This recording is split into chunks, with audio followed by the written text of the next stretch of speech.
Welcome to the Human Capital Innovations Podcast, your go-to source for personal, professional, and organizational growth and development. We hope you tune in often for all things people management, organizational development and change, organizational leadership, and social impact related. Maximize your personal and organizational potential with Human Capital Innovations Podcast.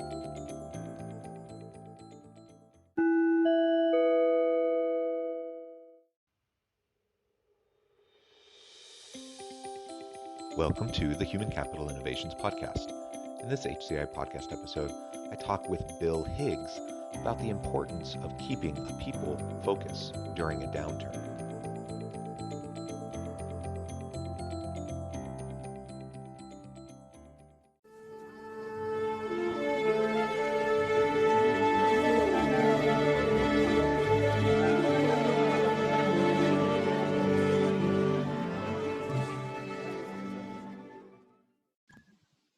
Bill Higgs, welcome to the Human Capital Innovations Podcast.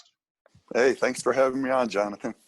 Yeah, I'm excited to have a really fun conversation that hopefully I think will be particularly timely for everyone who's listening. As everyone knows, we're recording this in the middle of a pandemic. We're recording this in the middle of kind of a wide scale, wide level of geopolitical, socioeconomic strife and challenges, not only in the U.S. but across the globe, and so I think focusing on how to help organizations be successful amidst this kind of a climate will be helpful to listeners, and that's what we're going to focus on today: the importance of keeping a people focus during downturn. And obviously, that doesn't mean just during a pandemic, but I think we're right now in the heart of really challenging times, and organizational leaders are struggling to try to figure out how they can best manage and navigate this situation. As we get started, I just wanted to share Bill's bio with everybody. Bill Higgs, an authority on corporate culture, is the Forbes Books author of Culture Code Champions: 7 Steps to Scale and Succeed in Your Business.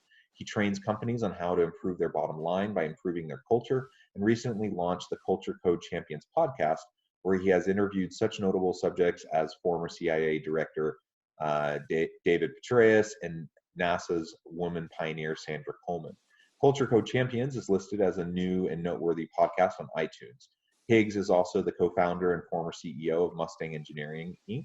In 20 years, they grew the company from their initial $15,000 investment and 3 people to a $1 billion company with 6,500 people worldwide. Second, third, and fourth generation leaders took the company to $2 billion in 2014. Higgs is a distinguished 1974 graduate, top 5% academically, from the United States Military Academy at West Point, and a runner-up for the Rhodes Scholarship. He's an airborne ranger and former commander of Combat Engineer Company. What a fascinating background and life's work and experience that you have, and I look forward to having a really great conversation with you today. Anything else you would like to add by way of background, professional or personal, and context to frame and shape the discussion today? Well, you covered a lot of the different things that I've done. The other thing, when I got out of the Army in 1980, I had stage 4 cancer, but luckily I was in Houston and went on experimental drugs for a year and survived the stage 4 cancer. But part of that, I think, is always having a very positive, uplifting attitude, and I never really let it get me down. And I think that's part of a leadership thing when we start talking about culture and taking care of people, is what's that leader's attitude when you're in situations like everybody's experiencing right now. Yeah, absolutely. Well, and I'm happy to hear about how you were able to beat the cancer. What a horrific health challenge to try to deal with, and I'm glad that was successful for you. And I think you just said it well. As we're thinking about positive organizational cultures, we often think about people-centric cultures. We think about valuing your people, but we also have to balance that with the realities that the organization's facing. So, for example, right now amidst a pandemic, a lot of there's record unemployment rate in the United States. Lots of companies have had to shutter and close down. Lots of organizations are trying to figure out how do we just survive, right? So amidst Right. that climate, amidst that kind of downturn, fiscal, economic downturn for an organization, how can we continue to focus on people and culture amidst that kind of fiscal challenge? And what are some other ways that we can approach cuts and cutting expenses other than just laying people off and taking that kind of an approach? Well, we went through a number of downturns because my engineering firm was in Houston, so in the oil patch. And so we would go up and down with the oil price. So there was a downturn every 3 years. Sometimes it happened overnight. Sometimes you could see it coming. But what we found is, yeah, the first places you cut for big costs is you cut labor and you try and cut office square footage because those are the big numbers that you can affect right away. But the thing that we found in downturns is the first thing that disappears is all the silos in companies, because all of a sudden you're all in the soup together. I mean, you've let 30% of your people go. The people that are left are wondering if they're the next to go or if the company's going to survive or that they need to be looking for a job. But what happens and what you're seeing right now is I think you have the best communication ever between leaders and the people that are there. They know about their families, they know where they live, they know about their kids. There's a lot of good communication going on, which breaks the silos and allows you to get better. And what I like to try and get people to do is work on their repetitive system that's going to differentiate them from their competitors. So that when we built our company, and this is what I swear, after 20 years and hitting $1 billion in revenues, which we never expected, we built that company on squeezing handoffs everywhere within the company, with our vendors and suppliers, and with our clients. And what we found is there's 30% schedule and 30% dollar savings available in good handoffs between people.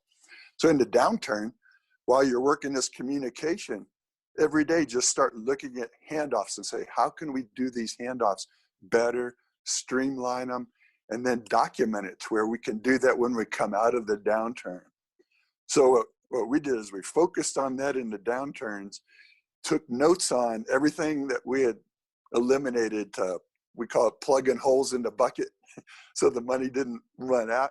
You plug all those holes and take notes on it. And then in the good times, we would review that every quarter to make sure we weren't going back to our old ways. In this case, going back to pre-COVID. If a company goes back to pre-COVID, they've lost a great opportunity to change how their people work, how they communicate, their bottom line. So many things that they're learning right now, if they'll document it and then review it. And if you can stay lean in the good times, there's going to be something else in a year, in 2 years, whatever, that's going to hammer whatever organization you're in. But if you can stay lean going into it, you won't go down as far and won't be as hard to take for your people. Yeah, you're absolutely right. I mean, right now we're in unprecedented times. 2020 has been quite the year, in terms of throwing things at us. And so while this may not be kind of the typical downturn that most organizations will expect, every organization can and should expect that there will be regular downturns, right? There will be various crises that arise, and we need to be able to respond to them. The bottom line is we're in a hyper-competitive, increasingly interconnected global marketplace where with increasing, levels of consumer demand around differentiation and like specialty items and stuff. We just have to be able to pivot quickly. We need to be able to adapt to meet consumer demand. And so organizations will constantly be dealing with these sorts of challenges, and we're just kind of in a unique one right now, but there will be others. And so to your point, this is challenging for sure, but it's a huge opportunity for organizations to really take a step back, to look at their processes, their systems, to question and challenge everything that maybe they took for granted. As they've always done it that way. It's just the status quo, that's just the way we do it. Well, now everyone is being forced to question those things and realize that, hey, there's actually probably a lot of other ways that we can cut costs without necessarily cutting people, without the labor cost element that you were talking about, and run lean, run agile, and that will certainly benefit those companies that are able to adapt now if they can maintain that in the future. One of the things that we found in downturns, and this might surprise you, but we actually high graded our people during downturns, because what you'll find is some really, really good people become available. And some of it's because they didn't like the way their leadership team handled going into the downturn. And so they don't want to be part of that organization anymore. And we were actually able to pick up some just rock people in downturns that never should have come available, but it was because of the way their company treated people going into a downturn or during the downturn. And so we could actually high grade and come out with a better team coming out of the downturn. As long as you're open to hiring and switching out some people, you need to be, I always say, hiring at all times, looking for those good people, even in a downturn. And it may sound hard, but the leadership needs to be doing that.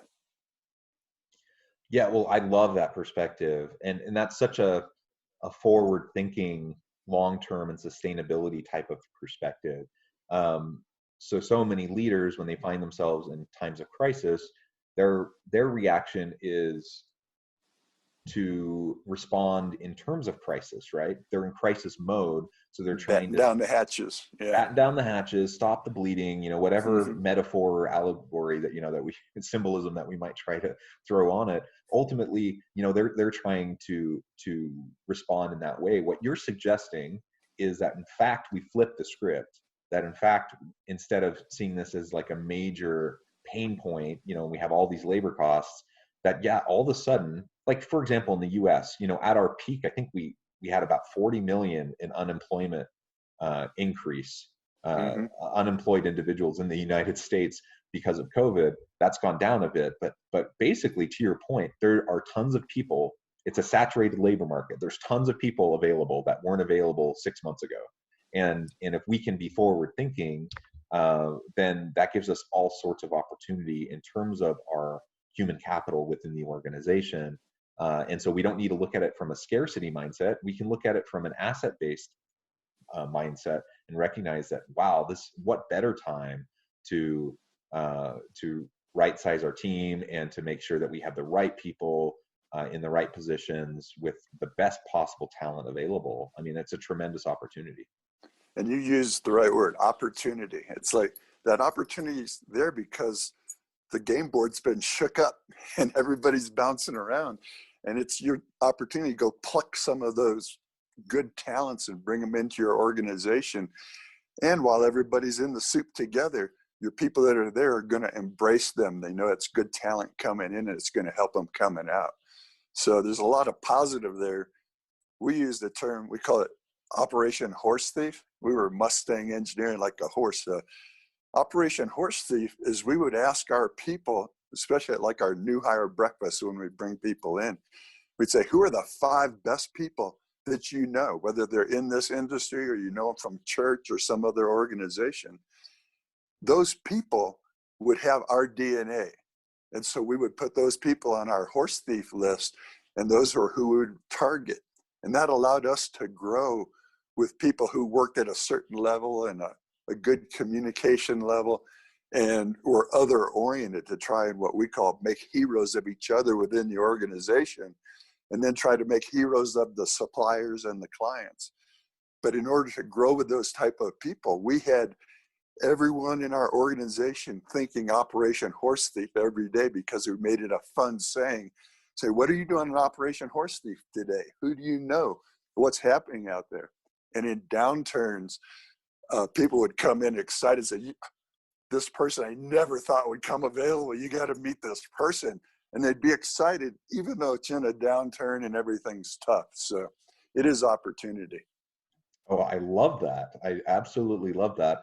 And really just fostering the mindset amongst our people, amongst our team, that we should always be looking for the best talent. That says a lot about the organization and the culture that you have, and it speaks to the desire to continually push the envelope, to innovate, to create, for the customer, so that the organization can be successful. And that's exciting for your team, right? Well, Everyone, everyone wants to work with the best people. Yeah, another aspect of that is you can have HR identifying people and you have 3 or 4 people looking, or you could have your department managers looking, you got 8 or 12 people looking.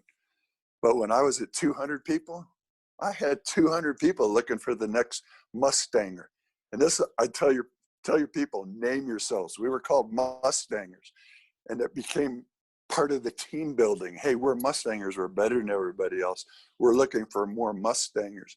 But when I was at 500 people, I had 500 people looking for the next Mustanger. Imagine the quality and potential people that we got to sort through with that methodology. So it's just another way to engage your team top to bottom, to where they know they're helping the company get stronger. Yeah, and you leverage your people in a greater way, and you create more buy-in, right? So they feel more commitment, more loyalty, more passion for the organization, because they see themselves as part of building the organization. Even if they're at the lowest level within the hierarchy, they see themselves in the growth and development of the organization. So I love that. So flipping the script, thinking about it in terms of opportunity, thinking about kind of an asset-based approach as opposed to a deficit-based approach. I think all of that's super great. The reality is, though, in downturn, sometimes we do still have to cut. It's just a fiscal reality. So how do we manage that and make sure we don't cut too deeply, and particularly in key areas that might actually hurt? So we might be able to survive in the short term, but if we cut too deeply, that can have serious implications for long-term viability and sustainability of the organization once we come out of the downturn. Thoughts on that?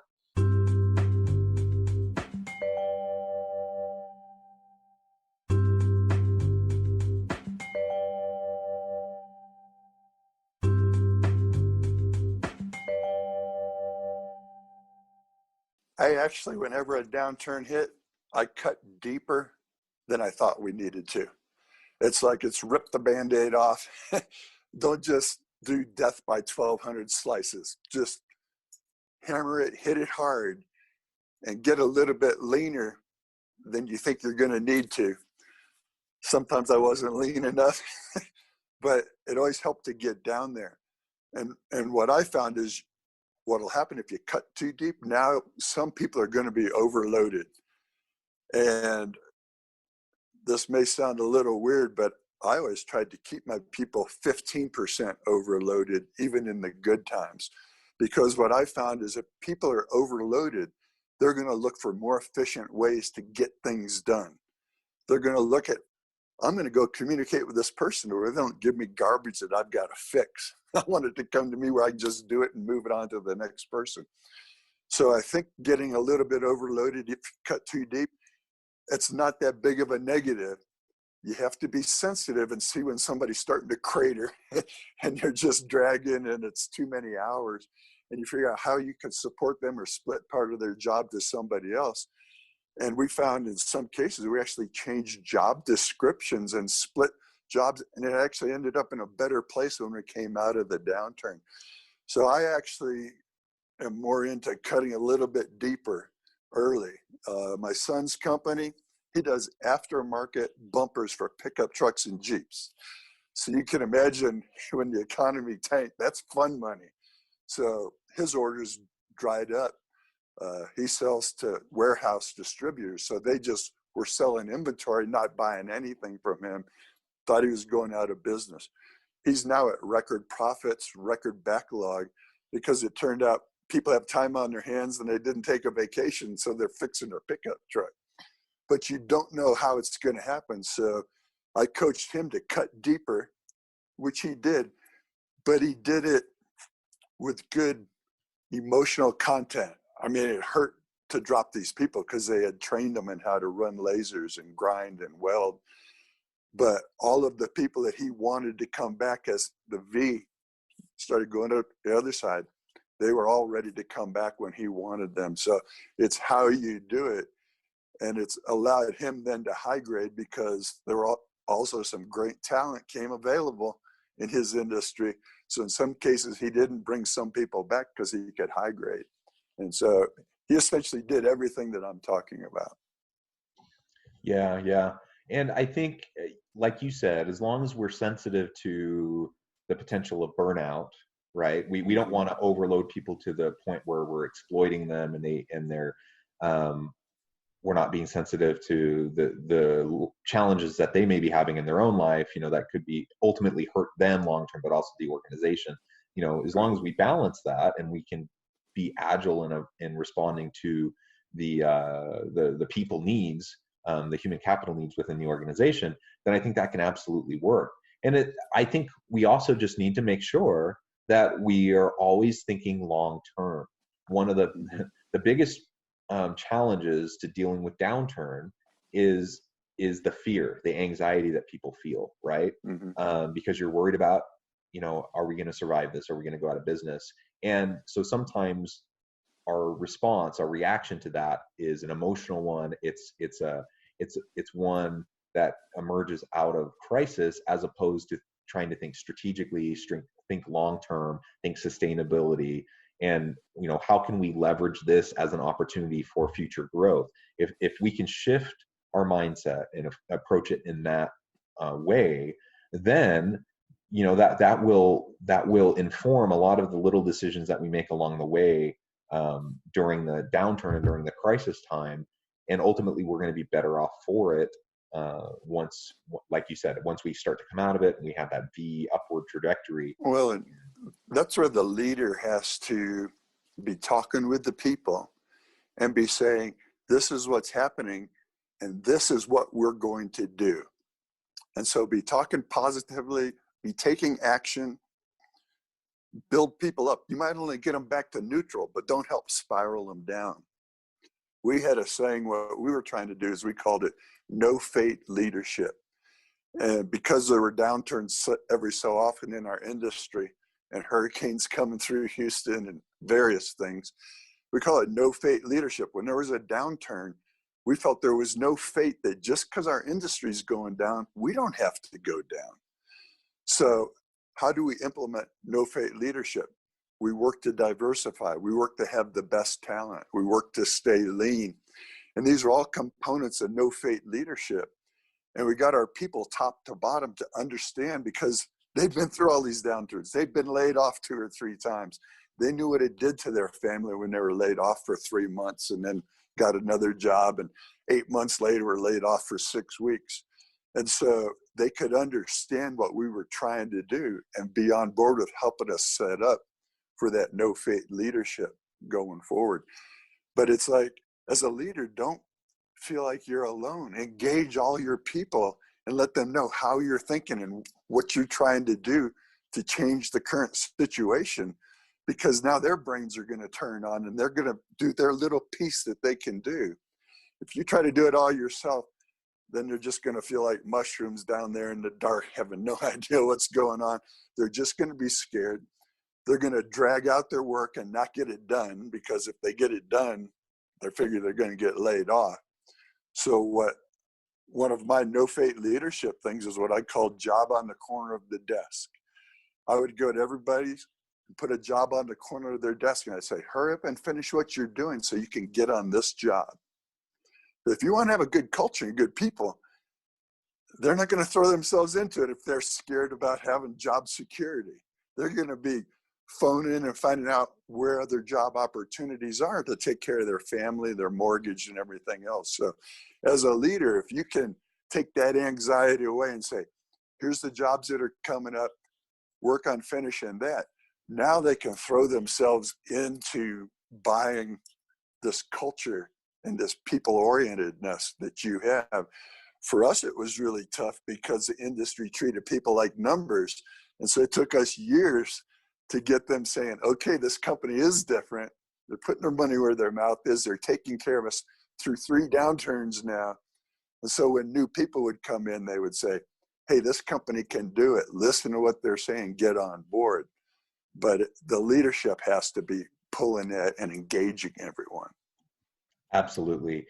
Particularly in times of downturn and crisis, we need to be more transparent. We need to communicate more openly. We need to involve our And you see employees the more. opposite, and normally you see the opposite of that, and it's Absolutely. just crazy. Yeah. Yeah, it is. Yeah, it is crazy. And I understand it. It's kind of a natural human nature response to crisis, right? Mm-hmm. But it's absolutely the opposite of what needs to happen. Rather than closing down, retreat. You think turtle, like retreating back into the shell. Rather than that, you need to open up. You need to be more transparent, communicate more, involve more people. That's the way forward to help you navigate the crisis.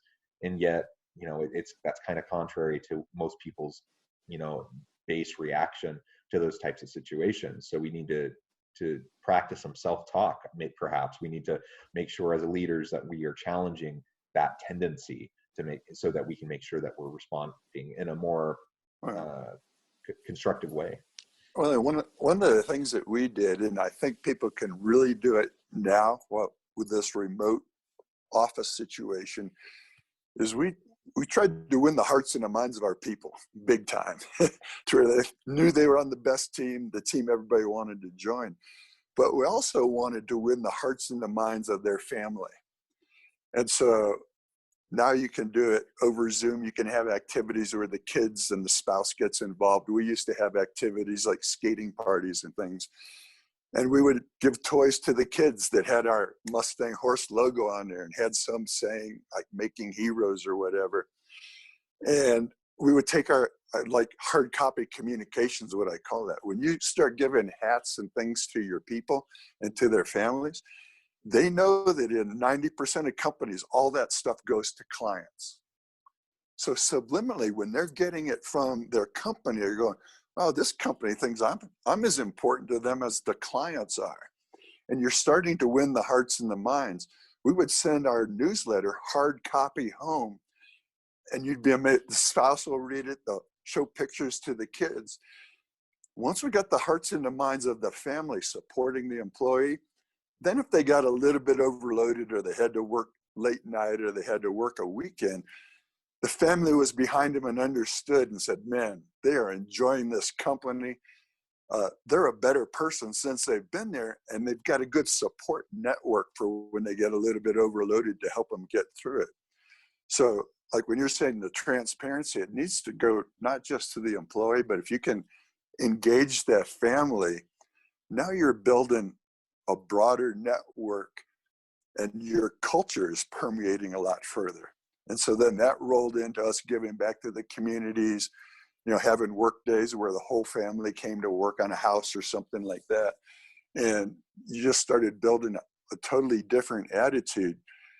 I remember some years after we had started, they took me into a room, and there were over 100 children of Mustangers that when they graduated high school or college, that's where they came to work. And I asked one of them, "Why'd you do that?" I said, "Well, my toy box was full of Mustang stuff growing up. My parent had changed and became a much better father or mother since they were there. And I knew that's where I wanted to go." And it just sends chills up and down your spine, because we not only had the best bottom line in the industry, but we were changing lives in the community. And to me, that's a better calling for a company, is if you can change lives and better lives, it all comes back around, helps the company, helps your clients, helps your vendors. But it's getting that bigger picture. Takes a lot of nudges on the flywheel to get there. But if you can get all 1,000 people pushing it and making it happen, it ended up, it wasn't me pushing it once we got past 10 people. I had 10 people pushing it. Yeah, that is so amazing. What an accomplishment in terms of culture permeating not just the employees, but the families and the broader community. And you said something that's really key, and that is, this is not a mutually exclusive type of idea. Like, you either look towards the bottom line or you focus on your people and your community. No. They go hand in hand. And when you focus on people and their families and the community, and you strengthen all of that, then you build loyalty, you build commitment, you get higher levels of performance out of people, and it drives the company's success, and it helps the bottom line. These are not mutually exclusive goals. They support each other. Yeah, one of the things I say is an intentional culture can double your bottom line. Ours was 4 times the industry average. There's 2 big components to that. One is, in all industries, annual turnover is 35 to 40%. New hires, 60% of them don't last 6 months. At Mustang, our turnover in Houston, turnover was 45% in the oil patch. Our turnover was 2 to 5%. So big savings right to the bottom line when you're not having to hire and train and go through all of that rigmarole all the time. If you hire and those people stay 15 or 20 years, right to the bottom line, big bucks. The other thing is, by them not moving, is our people stayed together long term. All those handoffs got very streamlined. So we say we built a company on squeezing handoffs. Well, that was because the people worked together so much, the communication was there. Our efficiency was much better. And that efficiency goes right to the bottom line. All of that is culture. So yeah, culture and bottom line are totally connected. And I think it's the big thing in 2020 before COVID hit. Most C-suites were talking culture, not knowing how to do an intentional culture, but they knew that this is where they needed to put effort in 2020. COVID and the downturn has forced them to communicate a lot closer, but I think they're still trying to figure out how to do it. What you and I are talking about are some of the key pieces that go into building that culture that'll deliver the bottom line. And like when we would do a paper airplane flying contest, costs like nothing, but suck those people in. They're building a paper airplane with their kids on the kitchen table. They were telling their kids and their spouse how their plane flew. You can do the same thing virtually right now, have a paper airplane flying contest. Costs like nothing, but you're building memories. You're putting smiles on people's faces, and you're building a team. So it's cheap, doesn't cost much, but that bottom line impact can be huge. Yeah, and it just takes a little intentionality, a little bit of reframing, and a people focus. Well, Bill, it has been a real pleasure. This time just flew by, and I've really enjoyed the conversation. Perhaps I can have you back on at some point so we can continue it. But before we close today, I wanted to make sure I gave you a chance to share with listeners how they can get connected with you, find out more about what you're doing, and perhaps reach out if they need any help. Well, like you said, I wrote the book, Culture Code Champions, 7 Steps to Scale and Succeed in Your Business. Just became a bestseller last week. So that's sort of fun. I have a website, culturecodechampions.com. And on there, there's an assessment that people can take in their department or in their company. And that assessment will show them where they're strong and where they're weak on these culture building steps. And so then they can say, oh, okay, how do I go do some of these things? And in the book, I show exactly what we did for these different steps. And people can say, oh, I see what Mustang did and what the result was. In our company, we could do this and get that same result. So all I want to do is turn people's brains on to how to do these simple common sense things to bring people tighter together and really change lives. But that's the best way to get a hold of what the information is culturecodechampions.com. Excellent, excellent. Thank you, Bill. It truly has been a pleasure. What an honor to get to know you and to have this conversation. I hope listeners will reach out, get connected with Bill, find out more about what he can do for you. And as always, I hope everyone can stay healthy and safe. I hope everyone can find meaning and purpose at work each and every day. And I hope you all have a great week.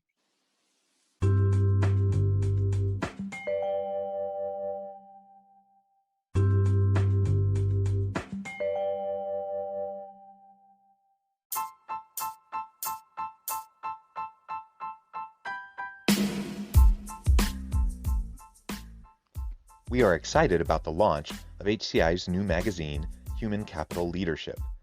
Human Capital Leadership is a free, interactive e-magazine designed to help individuals, leaders, and organizations find innovative approaches to maximize their human capital potential. We will be publishing issues quarterly in August, November, February, and May. Check out the first issue and let us know what you think.